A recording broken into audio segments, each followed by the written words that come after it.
Hello, welcome to Hotline Live with Record Sport. My name is Daniel Caw. I'm delighted as ever to be joined by the one and only Keith Jackson. Keep me out the garden, Daniel, aren't you? I know, it's a beautiful day, isn't it? Oh, stunning. This is just terrific. But Scottish football waits for no man. That's true. Plenty to be getting on with. I mean, yeah, just another afternoon of carnage, which required a ripping up and a rewriting and reprofiling of a column that I'd written for tomorrow on the Rangers managerial situation. The news this afternoon, which I think came as quite a surprise to the main protagonist in it, Barry Ferguson, is that he is no longer in consideration for the Rangers manager job on a more permanent basis. That in fact his last game in charge was yesterday at Easter Road, and his services and those of his team of coaches, Neil McCann, Billy Dodds and Al McGregor, are no longer required. I think that might have come as a bit of a surprise, and I would say a disappointment to Barry Ferguson. I think he might be licking his wounds a little bit, because to me, he was growing very naturally into that job. He looked like a good fit for it. You can tell some guys it's just too big, and their brains start to frazzle, and you can see it happening to them. You've seen it happening to Clement, you've seen it happening to a whole host of others. Barry Ferguson felt really sort of reassured of his position, didn't he? He kind of took to it very naturally. He looked like a Rangers manager, sounded like one, and you can tell that he was a real leader in terms of the way that he was going about his business. And not just that, Daniel, but as late as last week, he was actually officially interviewed for the position. I think by the incoming sporting director, Kevin Thelwell, and by Greta Steinson of the 49ers. And I think at that point, he really would have felt that he was in with a great chance. But clearly they've gone elsewhere. I think what it does indicate, Daniel, is that an appointment must be imminent, because I think this is down to the nitty gritty now. I think if there might only be one man left standing in the process, might be a couple, but either way, I would expect an appointment to be made, certainly before the end of this week. I think this will move quickly. Before we get too stuck into Barry Ferguson, we should say that friend of the show, Des Roache, former Grade 1 referee, will be joining us a little bit later on to talk about, particularly the fallout from Easter Road yesterday. I'm looking forward to that. Me too. But before we come to that, we're getting plenty of comments sent in on the Barry Ferguson situation. If you want to get involved in the conversation, hit us with a comment in the section below. Hoopsaholic says 40% win rate, and they wanted to keep with a team that on average loses 10% of their games each season. Barry was surprised. Is he not good at maths? His win percentage was mediocre at best. The thing I would say about people saying this, though, Keith, that we've both said, that's all well and good, and you can't argue with the stats and whatever, but that Rangers team, yeah, well, it's 6 or 7 of them aren't Rangers players. It's not his squad of players, and I think that was an assessment that he would have probably agreed with, Daniel. Mm-hmm. I think he would have had in his mind's eye a big plan for quite a robust shake-up over the summer. And I just look at it, from my perspective, you've got to ask the question, from what he has done, and we know, and we've said that it's a really curious situation, and that the metric for judging a managerial success or not is winning games. And Barry Ferguson hasn't done enough of that over the period, and he would say so himself. But on this specific occasion, I can't use that as the metric, because the group of players that he inherited, he knew when he went in, there were going to be bumps along the road, which there certainly were. But what I'm looking at is, do I think that he had done enough over that period, the way that he led the thing, the way that he held it together, the way that he conducted himself and fronted it up, and some of the results. Let's not forget there were some massive results and big tactical performances in there as well, against the likes of Brendan Rodgers and Jose Mourinho. So I'm asking myself, do I think that he did enough in that period to deserve the opportunity of bringing in his own players and doing things his way this summer? And even if it was just, I think you minimise the risk, because I think Barry Ferguson would have taken that position on in a one-year rolling contract. So if it didn't work out, you weren't going to have to fork out 4 years gardening leave money. So did I think that he'd done enough over the piece to earn a crack at it? Absolutely, I did. But now remains to be seen. We're about to find out the jib of the people who have got control of Rangers. I don't think Andrew Kavanagh is involved in the process. I think this one is Kevin Thelwell and Greta Steinson. And it's going to be really interesting because I can't help but feel there's been a bit of a misstep already with the Davide Ancelotti debacle. Who's to say, until Ancelotti has actually put pen to paper on a contract with the Brazilian FA, then maybe he remains an active player. I'd struggle to imagine that he would be. I think Rangers must be pretty embarrassed. They must feel a bit used. They actually come out of that looking a little bit wet behind the ears. I was sitting here last week saying, this feels like a bit of a false flag operation, this. And it felt as if Rangers were being used for leverage by Don Carlo himself. And then lo and behold, the next thing you know, it looks as if Davide is following his dad to the Brazilian national job on a more permanent basis, not just for 2 games in June. That whole situation, Rangers didn't come out of it looking particularly clever. I could be wrong. Maybe they'll produce Davide Ancelotti Jr. this week and he'll be the new man. I would find it difficult to believe that, though, because if it's not Barry Ferguson, then maybe it would lead you to believe maybe they want a guy with more experience. And, he's had great experiences travelling the world with his dad, been to massive clubs. I'm sure he's picked up a lot along the way. But he's a manager who hasn't held a manager's position. It's a different ballgame, isn't it? Yeah. So I'll be fascinating to see. It's simply a decision that Rangers have to get right. Otherwise, we could be sitting here in 12 months' time, and they might have to go cap in hand to Barry Ferguson again to steady the ship yet again. Who knows? But the thing that needs to be at the front and centre of the mind for the guys that are making this decision is that there has to be a realisation. Barry Ferguson said it at the weekend, and he was absolutely spot on when he said this can't be considered as a project. This is not the kind of club where you run a project in terms of give a new manager 5 years to do something. It just doesn't work like that in Glasgow. And you can go into it with all the best intentions and think, yep, that's what we're going to do, and we're going to structure it this way. But I'm telling you now, you get to October, if Celtic are 8 points clear and blazing away towards what would that be, title number 5 in a row. Then the Rangers fans just won't sit quietly and say, oh, that's okay, we need to give this guy time. It doesn't work that way. Mm-hmm. So whoever it is that they've got their mind on or got an eye on, he really has to come in and he really has to hit the ground running, and he needs to make Rangers a credible challenger next season, because if failure to do so, it's just rinse and repeat, and they'll be back in the exact same mess all over again. There was even a claim in L'Equipe today in France that outgoing Lens manager Will Still is claiming that he turned down the Rangers job. He's only 32, so another young guy. He's been quite highly rated, I think, in French football. But it does kind of suggest that they're a wee bit... The profile. Aye. It seems... I'm really surprised by it. I mean, this comment here from... if I can find it, from John, says they dodged a bullet by not having a rookie like Ancelotti Jr. for a massive rebuilding job. And I would agree with that sentiment. I mean, this isn't a place for you to cut your teeth. No, I agree with that as well, which is why it just... I'm not sure what the thinking is behind the whole thing, how joined up it is. I'm not sure how real the whole Ancelotti thing was in terms of, did they really go after him? Did they really pursue him? I think there's probably enough reason. I think sources within Rangers they certainly haven't denied that. So it would make you believe, assessing these things as you get used to it over the years, you kind of get a feel, was there something? Yes, I'm pretty certain there was an approach, there was a conversation of some sort. For it then to be portrayed from everywhere from Madrid to Milan as a done deal and a fait accompli, that was a weird thing.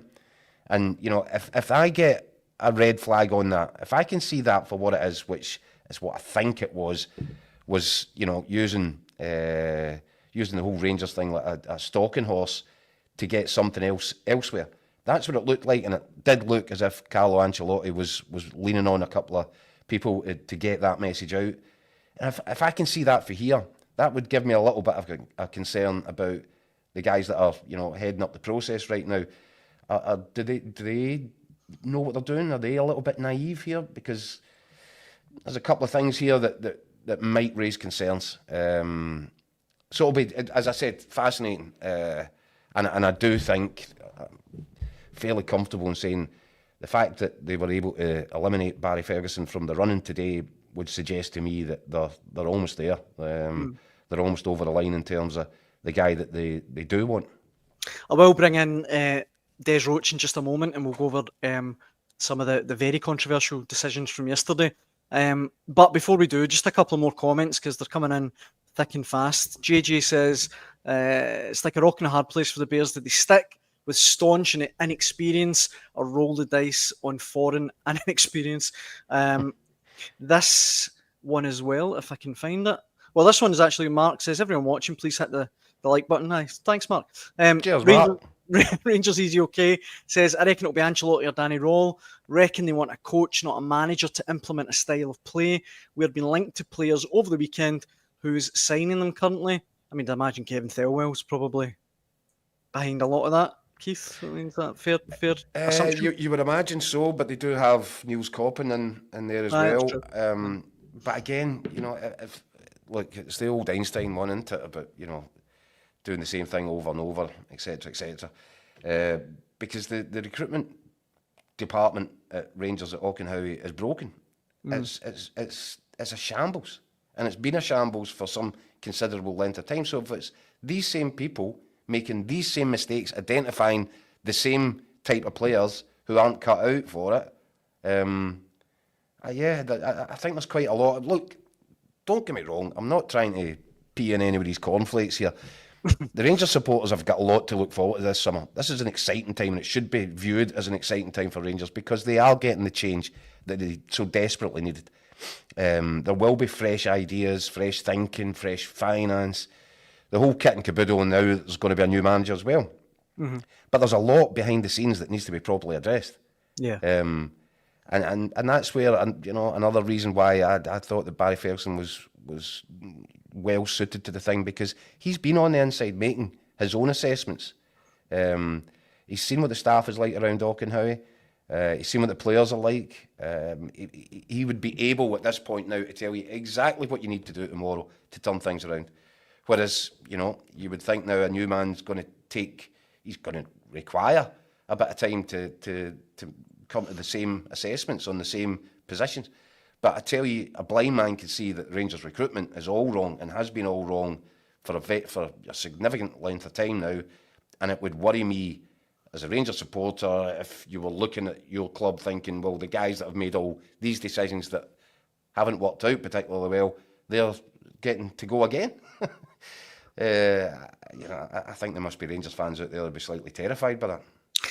David Ross, just to sum up on this, says no way an organisation like the 49ers don't know who the next boss is.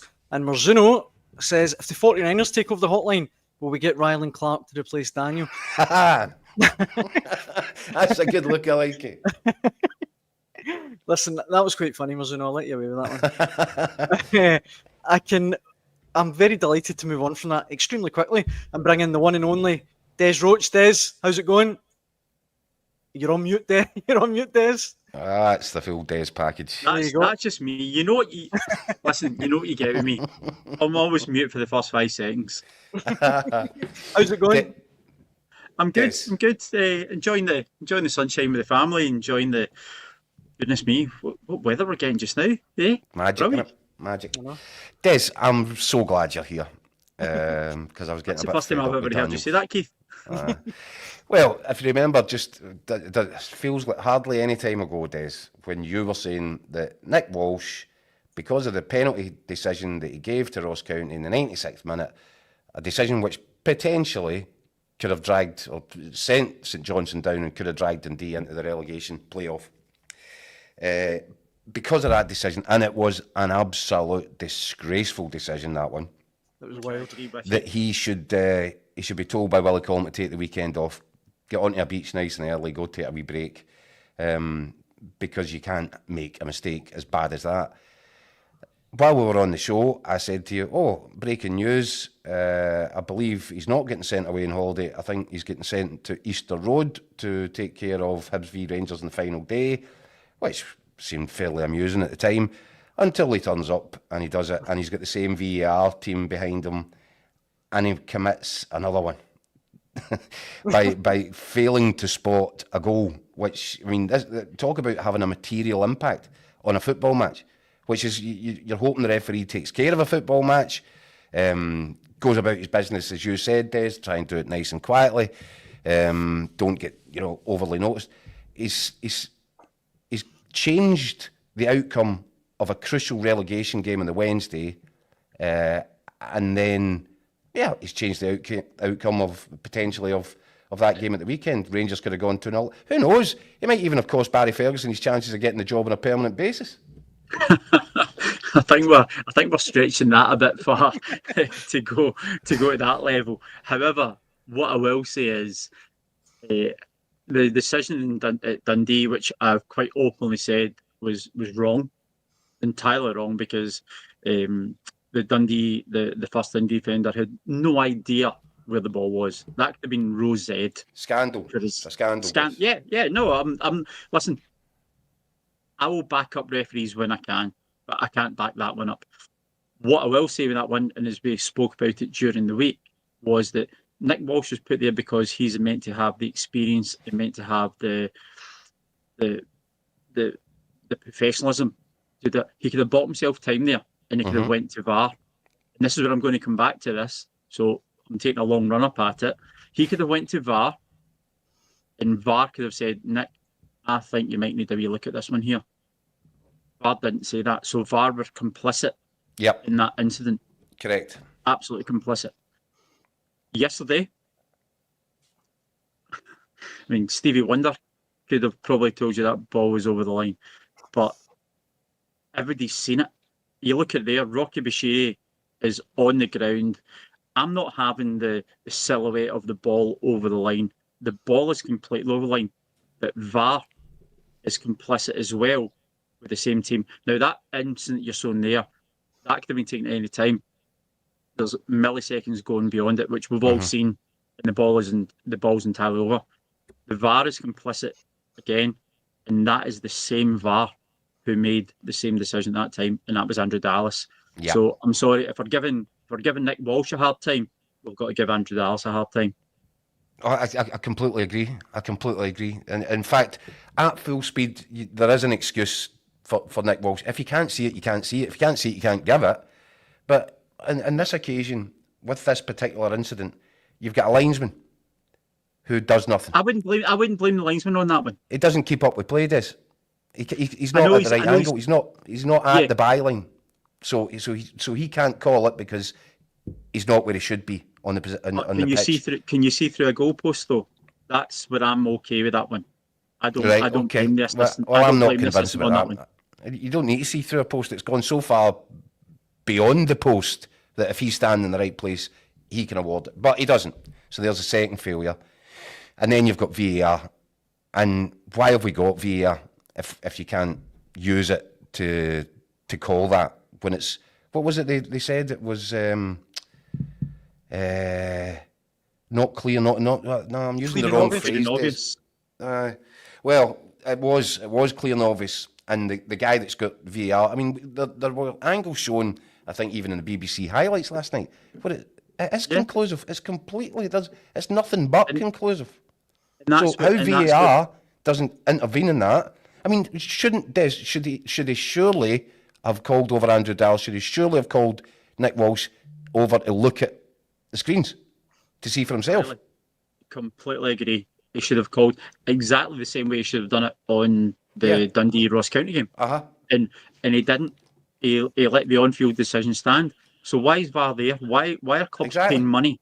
Why are clubs paying money for this? Because it's not working. And I'm sorry. I know Andrew relatively, but I don't think he's had a good. And do you know what? As much as we've praised Nick for all he's done at the start of the season, I think Nick's had a pretty ropey end to the season. Well, listen, the pair of them have had an absolute nuclear in the last 5 days. I mean, what a way to go out. It's an atomic bomb of an end of the season for the pair of them. And there has to be accountability. There has to be this, doesn't there? Willie Collum can't just say, right, enjoy your holidays, lads. But I'll tell you what, he will. You reckon? Oh, definitely. Well, it's the end of the season now, isn't it? So we're not going to have a game until the end of July. So I can guarantee there doesn't need to be a debrief. Oh, there'll be a debrief. There will be some form of debrief, and we'll go through it. But how those two decisions have went through, and as yourself and Daniel and I can all agree, these are massive decisions in massive games. Okay, I know the Rangers Hibs game materially didn't have an impact on the league, but it's got an impact upon the game. And if you're a referee, you've got to get the right decisions correct. And that clearly wasn't. And why is VAR there? If you cannot see, I mean, I showed my wife the picture, and Shan said to me, "That's a goal." So for somebody who knows nothing about football to say it's a goal, then that tells me everything. Listen, if Sharon knows it's a goal, I'm sold. I'm in. With this, you probably won't be shocked to hear that this is getting a very strong response in the comment section. Des, let me throw a few of these at you because I've got too many to go through. Go for it. You mentioned Stevie Wonder, and there's actually a theme that is growing in the comment section. Fred says Stevie Wonder and VAR. How could he possibly see it? The game is gone. Willie says you could have had Lord Nelson as referee and Stevie Wonder and VAR, and they would have seen the ball was clearly over the line. And Andy says, so they say VAR had no conclusive evidence the ball crossed the line. They didn't need conclusive evidence. Stevie Wonder could say it was a goal. In the interest of fairness, a lot of the live comments, I suspect from Celtic fans, are actually saying that it wasn't over the line. John says you need to see an angle directly above the goal line to definitively say the ball was completely over the line or not. This one here, Alex says, how can you say that's definitely over the line? Carter as well. If I can, too many comments coming in. Carter as well agreeing, saying that it basically wasn't over the line. Hoopsaholic wasn't VAR or the rest fault yesterday. So basically, there's a lot of people saying they haven't seen a definitive angle to suggest that the BBC showed one last night where you can clearly see that Bushiri is making contact with it. And it's not even close. To be perfectly honest with you, Dan, it's not even close. Look, I'm not saying that. I agree with you, and I think the first picture we showed earlier on, it's almost in the side netting. I mean, it's like, but I'm just purely don't shoot the messenger. A lot of people saying it's not over the line, but there you go. Sean says his dog Nacho said it was a goal, so there you go. Case closed. Dog saying it's a goal. It's baffling. I'm absolutely baffled by it. I think it's incredible, and I'm so disappointed. And I'm going to give a wee caveat there, as I said. For Nick Walsh, was he in the position to call it? Maybe he wasn't. Maybe I'm being harsh on Nick Walsh. But the VAR's just got to do its job. And I just think Nick Walsh, for this to happen, just so soon after his absolute brain freeze in the Dundee Ross County game, it's a horrible look for him. And I don't know how you recover from that, because you're going to look at Nick Walsh now. I think he comes across as a little bit aloof, a little bit arrogant. So I think he might rub people up in the game, rub them up the wrong way. But it's never mind that, because see, if you're getting your decision making right, then that's fine. Have whatever attitude you want to take onto the pitch. But see, if you've got that attitude and you're making mistakes as bad and as obvious as these ones are, you've got a real credibility problem. Mm-hmm. And I don't like saying that, because I thought in Nick Walsh we had a real up and coming good young ref who was clearly being fast tracked towards the major appointments. Now I'm not sure how you could even think about countenance putting him into a major appointment. See, just on that this as well. Is catastrophically bad. On that as well, Keith, I'd want to get your take on this on the back of what Keith said there, Des. The thing that annoys me most about it, we talk about tangibly the game itself, but it makes Scottish football, I think, look so ropey. It makes us look tin pot. When you see, particularly the Dundee decision as well, I don't understand how you can arrive at that. Nobody understands that, Dan. Nobody understands that. So what I would say there is, it has a tangible impact upon the image of our game. Aye. Yeah. Total tangible impact. We don't really have any referees who are now getting to the latter end of European competitions, never even mind Champions League group game. I know Willie Collins tried to be more apparent in being public facing. I would like to see him try to justify this. Well, where's wee Willie gone now? He's on his holiday. Aye. See, before we round up on this, guys, do you want to hear a little bit from, probably should have done this a little bit earlier, Keith, but Barry Ferguson and Nico Raskin had their say on the incident yesterday. Sure. Let's hear what they had to say.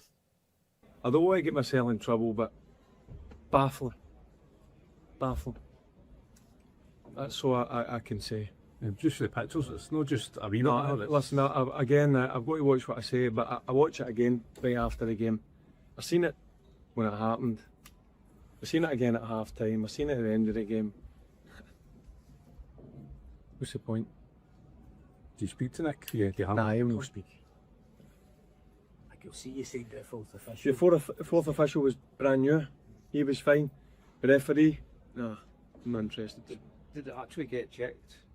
I don't know. Well, it should be getting checked with VAR. That's what we have for. And it's clearly over the line. So, yeah, disappointing. But I've seen it all season. Decisions like that, not just with Rangers, just in other games that I watch.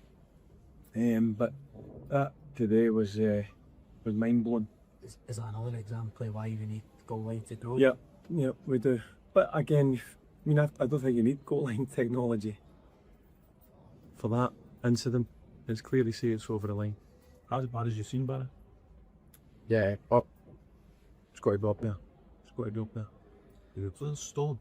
Well, look for where we were with Nico and Cyril. Just stop for a goal. Yeah, look, I'm in the moment in the game. I don't really, I can't think back, but first thing I done was go over to our monitor and had a look, and it's clear as day. The club have been quite vocal against the SFA and referees at certain times in recent seasons. Would you hope they can keep on the case over the course of the summer? Yeah, because it needs to get better. Some of the decisions are so poor. It's unreal at times. So yeah, that decision today, and again, I'm not going on about our game solely, but I've seen incidents. Seen a penalty incident during the week. Same with referee and same VAR. Yep. What does that say? Nicholas, what do you make of the goal that seemingly never was? What do you think? I thought it was only a yard over the line. Yeah, only. Well, I just think we've put the VAR for those things, you know, and just hearing on the pitch that there is no clear images that show the ball is in is a bit funny. When I see the images and when everybody sees the images, they all think that's a goal. But it's been quite. This season I've seen some crazy decisions. If I think about last Dundee game when they whistle a handball, it's just, I don't know how to explain that. You know, if you can see it, I can see it. Surely the VAR can see it. So many players have become frustrated with decisions like this and not having the correct angle. Do you think most players now would like to see the SPFL spend more money and get more angles and technology improved? Yeah, I think it could be a good thing for the league. If the league wants to improve, they need to improve every aspect of it, and that's one big aspect. You cannot have big claim every week about the VAR decision, you know. So if this can happen in every other league, why can't Scottish League not have one? Does that make the Scottish League a laughing stock when you see decisions like that? Does it make a mockery of the league? I'm not gonna say that, but it's just not good enough when you wanna get closer to the top 10 league, top 5 league. You need to invest in your league, and crazy VAR decisions been quite don't know the word, but happen quite often, you know. And it's just not good for us on the pitch, because if we get frustrated, fans get frustrated, and then it just brings some bad vibe to the game. Des, friend of the show, Kyle Gunn, says, here's a question. What's worse for you, the ref not giving it or VAR not intervening? VAR. Aye. 100% VAR. Nick Walsh couldn't have had the perfect view on it. Nobody could. It was when it went to stills. So the only person that can make that decision is Andrew Dallas, is VAR. So yeah, he's bottled it, hasn't he? He's bottled it. His bottle's crashed. And maybe that's in the back of the catastrophe that they had at Dens Park, the pair of them. But again, I wouldn't like to think that, because as a referee, you're judged on, okay, we all make mistakes, right? That's fine. You as a journalist and Daniel, we all make mistakes, right? But the most important decision is the next one that you make. So you've got to put that aside. But see, if you keep making the same mistakes, then you shouldn't be there. And for me, that's two major errors that's occurred very, very close back to back. I'm not blaming the assistant. I'm not blaming Nick Walsh. I think VAR got it entirely wrong. Do we know who's ref in the Scottish Cup final? Don Robertson. Ah, okay. Okay. Andrew Dallas and VAR. No, it's Greg Aitken on VAR. Des, it is always a pleasure having you on the Hotline Live. We thoroughly appreciate it. Yeah, thanks, Des. We'll let you go problem back. Enjoy the sun. Get yourself a Solero or something, or a Twister. It's Solero's actually. How do you know you get that? It's up here, Des. That was a good wee purchase for Mrs. Roach. So yes, I will go enjoy him. I'll go enjoy my Solero and back to work tomorrow. And I'll catch up with you guys soon. Nice one. Cheers, Des. Thanks very much. Catch you guys. The one and only Des Roache there, former Grade 1 referee. How did you know he was a Solero kind of guy? Do you know, I just was thinking, I fancy Solero tonight. I tried the watermelon ones. No, are they good? Oh my God. Really? Oh, that's it. And you, by the way, everybody out there, you can thank me later. But yes, you'll find the little triangular shape that look like watermelon. They are spectacular. Another thing that was spectacular, Keith, yesterday, James Forrest.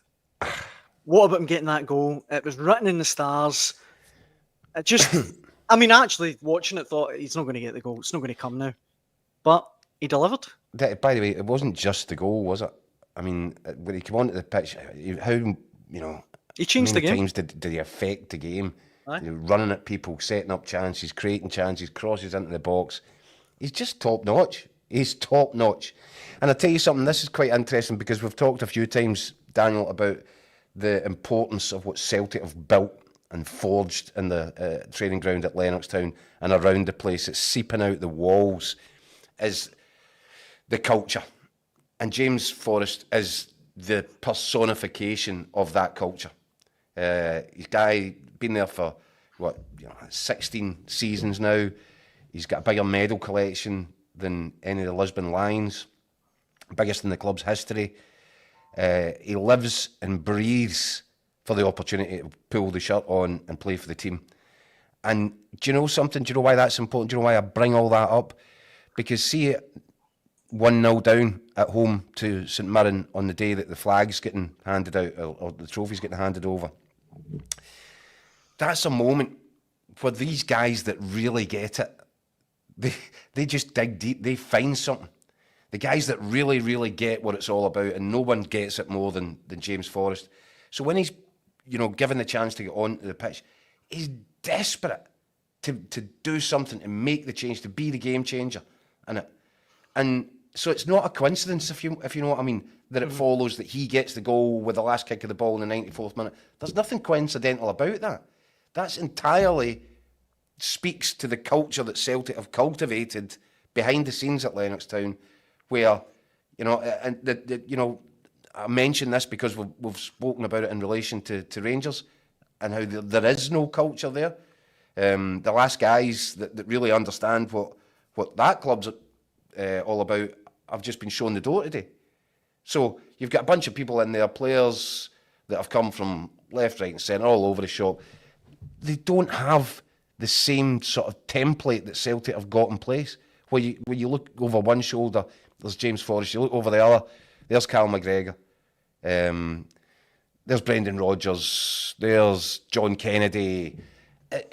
Celtic, there's a massive presence about the place in every nook and cranny of the Lennoxtown HQ.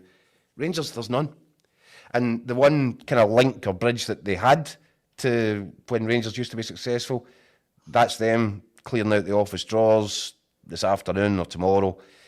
And good luck to the next guy that comes in and tries to build something, because they need to try and I don't know how you do that overnight.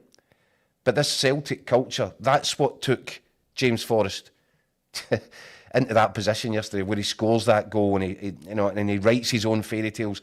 These guys have been writing fairy tales for years, so it's not a coincidence. It doesn't happen through luck. It's ingrained into these Celtic players that settling for second best just can't happen, will not happen. So you've won the league in a game that doesn't matter. It's 94 minutes. Whose legs are pumping the fastest there to get himself on the end of that and then to bury the chance? It is remarkable, and it's testament to James Forrest and testament to your Callum McGregors and all these guys who have helped build this legacy, Scott Brown before them. That's why Celtic are so far out in front of Rangers, and why Rangers face such a monumental job over the course of the next few weeks, trying to get themselves anywhere near a position which will enable them to challenge. Barry Ferguson had an idea about how to make that happen.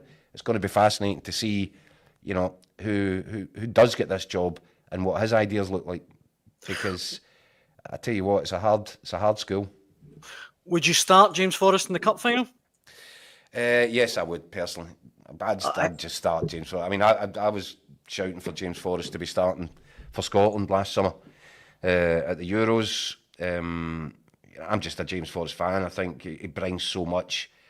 And again, as we were talking about there, Daniel, 94th minute he gets that goal. Would you rule out for a single solitary second James Forrest doing something at Hampden? He loves playing at Hampden, big wide spaces. It's just, it feels made for James Forrest. And maybe a guy like Daniel Caw might feel hard done by, but do you know what? He shouldn't do, because he should be looking at that guy going, this guy's a legend. And if I have to play second fiddle to him on cup final day, it's not through sentiment. It's not, James Forrest wouldn't be starting the game because Bren's a nice guy and he wants to give everybody a cuddle at the end of it. James Forrest would be starting because he's earned it. The same way that he earned his place in the Celtic team towards the end of last season, the same way that he earned his place in the Scotland squad for the Euros, and the same way that he should have been given game time at the tournament. And it was a bit of a waste by Steve Clarke not to do so. Yeah. Rebel in the comment section saying Bobby Lennox handing him the award was a real touch of class. I did think that was a nice touch as well. Who knows if he'll start in the cup final? The cup final, which is of course against Aberdeen, Keith. And they had a bit of a day of it yesterday.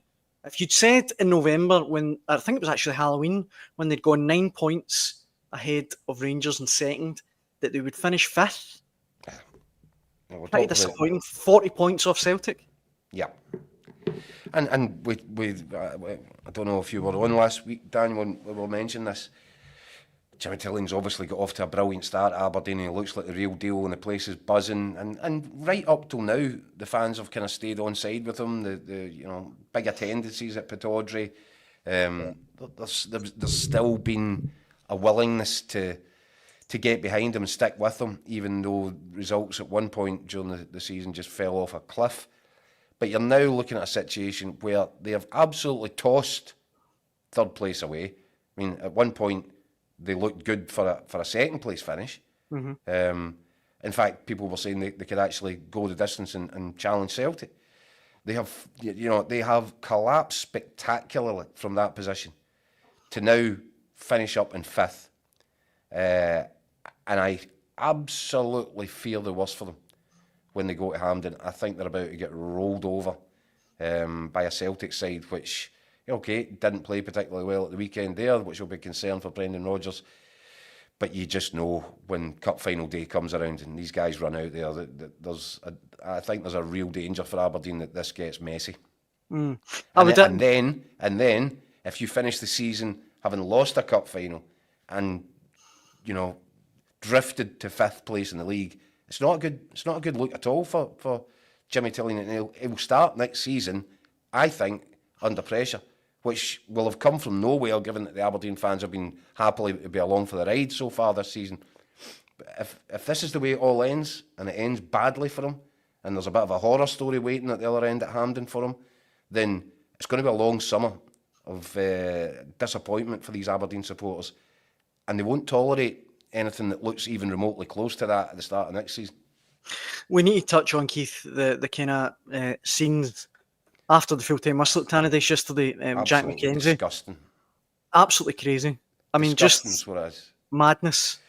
Yeah. In this day and age, a player can be subjected to that. It doesn't even matter that it's from his own fans. It just... I don't have the words. I don't have the words to articulate how out of order that is. No, and I think there was, similar. So, I actually heard an Aberdeen legend kind of getting on his high horse about the Dundee United fans for invading the pitch, almost as if it was the Dundee United fans' fault. Now, don't get me wrong. It's becoming a bit of more of a trend in the Scottish game, a worrying one. Pitch invasions. There was more today. A couple of the games, I think. Shouldn't be happening. We need to, the thing needs to get policed and stewarded better than that. We shouldn't have a security situation. But I take it all in the context that the United fans, they did have something to celebrate. They got carried away. For an Aberdeen fan to rip out a seat and then fling it, now I don't care who it hits. It just so happens that it hits an Aberdeen player, unfortunately, for the boy himself. Terrible injury. Somebody could have, that could have been much more. It's a bad injury, by the way, but it could have been a lot worse. It could have been, and it could have been anybody. So see, for some moron to behave like that, I wish him nothing but ill. And I certainly hope that the police get on top of this and that the guy's found and arrested. That's the thing. I've seen a lot of people on social media rightly saying he should be weeded out, and it shouldn't be that hard to find him and banned for life. He should be jailed. Yes. He hit someone with a chair and nearly took the eye out. That's common assault. In fact, you could say it's worse than that, because who knows what... that's like throwing something... When you're throwing that at a person or a group of people, you have to realise, if that hits somebody in the head, it could brain them. Aye. So you're willing to do that. You're willing to take that risk on. Then you get whatever you deserve. And hell mend the guy. And hell mend the guys, by the way, that must have been standing there and saw him do it and haven't come forward yet. That's a good point. Because they're a disgrace as well. And the bottom line is, you've got a young kid there that must have been dreaming about playing in a Scottish Cup final. Knocked out by one of his own fans and unable to play in the Cup final. It's actually sickening. Aye. And see if there must have been plenty of people around that area that saw the guy that threw it. They've got responsibility of the football club. If they talk about how much they love Aberdeen and all that, well, do your club a favour. Do the right thing here. Because one of your players is sitting, with half his face caved in. Aye. It's disgusting, Daniel. Disgusting, mate. And you've actually disappointed. I was quite enjoying the show up until that point now. I'm angry. Just before we finish, not to finish on a low point, let's have one last look at the final Premiership table of the season. Oh God, do you know it's me that's done that graphic? The font's a little bit unclear, but there you go. 38 round of games, and it's all over, Keith. It is all over. Celtic at 92 points. You did tip that we go through 100, but to be fair, they're not very far away from it. Yeah, I think that will have been one of Brendan Rodgers' targets that didn't get fulfilled. I expect it will be number one at the top of his list again next season. Not number one. Number one clearly be winning all the trophies that they enter for. But that will be one of those individual performance targets. I'm absolutely convinced of it, and I think that Brendan Rodgers will be looking back at 2 or 3 performances where Celtic could have done better, and they could have got over 100 points this season. I strongly expect we'll be having a similar discussion this time next season.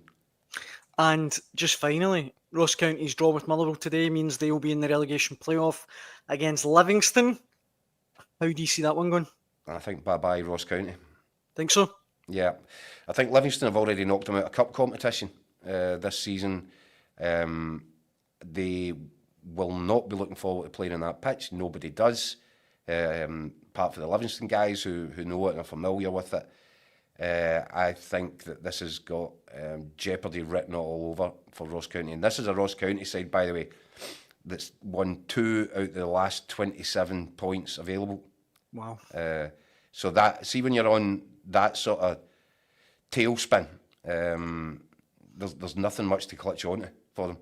And I think they're in serious trouble. Livy, good experienced squad, a group of players, good experienced manager. You just, I would worry hugely for Ross County. In fact, I think they're in real trouble. Rebel does make the point that he hopes Ross County wins so that pitch isn't back in the Premiership. But, we'll see. Yeah, well, I mean, the SPFL have, there has been... When is it? It's not next season, it's the season after? It's season after, aye. 26. So the worst case scenario is you need to put up with it for a year. Keith, I think on that note, that brings us to the end of Sunday's Hotline Live with Record Sport. Thank you so much for all the comments. As ever, they've been absolutely fantastic. We'll be back to do it all again at 6 p.m. tomorrow night. We really hope you can get involved in the conversation then. Right, Keith, it's Solero time. No watermelon, ice lolly, that's for me. Absolutely. Thanks as ever, it's always a pleasure. And thanks for watching at home. Cheers. Thanks everybody.